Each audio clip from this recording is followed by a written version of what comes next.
Hi guys, I hope you're all doing well. So I actually just got a new UniWig in the mail. Super excited about it. It is the Carina blonde balayage Remy human hair lace top wig. It's 22 inches, super soft. I'm obsessed with it. It is a lace top and it is 130% density, which I love because that means it's thick.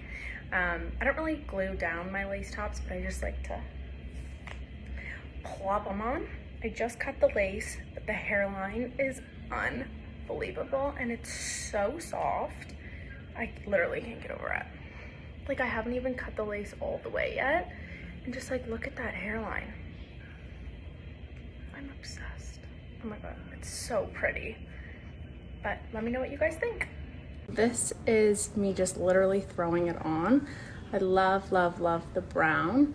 I don't usually wear browns, but it's like a light blondie brown. It's so pretty.